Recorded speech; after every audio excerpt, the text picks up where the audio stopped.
வையத்து வாழ்வீர்கள் நாமும் நம் பாவைக்குச் செய்யும் கிரிசைகள் கேளீரோ.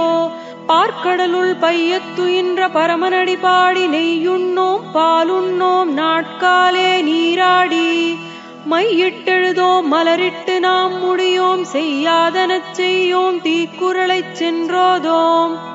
ஐயமும் பிச்சையும் மாந்தனையும் கை காட்டி உய்யுமாறெண்ணி உகந்தேலோரெம்பாவாய். ஆண்டாள் அருளிய திருப்பாவை பாடல் 2 விளக்கம்.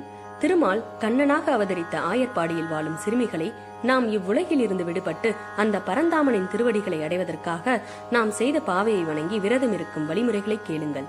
நெய் உண்ணக்கூடாது, பால் அருந்தக்கூடாது, அதிகாலையே நீராடிவிட வேண்டும், கண்ணில் மை தீட்டக்கூடாது, கூந்தலில் மலர் சூடக்கூடாது, தீய செயல்களை மனதாலும் நினைக்கக்கூடாது, தீய சொற்களை சொல்வது கூட பாவம் என்பதால் பிறரை பற்றி புறம் பேசக்கூடாது, சொல்லக்கூடாது.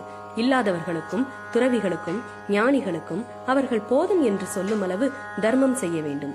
ஒரு செயலில் வெற்றி பெற கட்டுப்பாடு மிகவும் அவசியம். வாயை கட்டி போட்டால் மனம் கட்டுப்படும், மனம் கட்டுப்பட்டால் கடவுள் கண்ணுக்கு தெரிவார். அதனால்தான் பாவை நோம்பின் போது நெய், பால் முதலியவற்றை தவிர்த்து உடலை காப்பதுடன் தீய சொற்கள் தீய செயல்களை தவிர்த்து மனதை சுத்தமாக்குவதையும் கடமையாக்குகிறாள் ஆண்டாள். இந்த பாடல் 107வது திருப்பதியான திருப்பார்கடல் குறித்து பாடப்படுகிறது.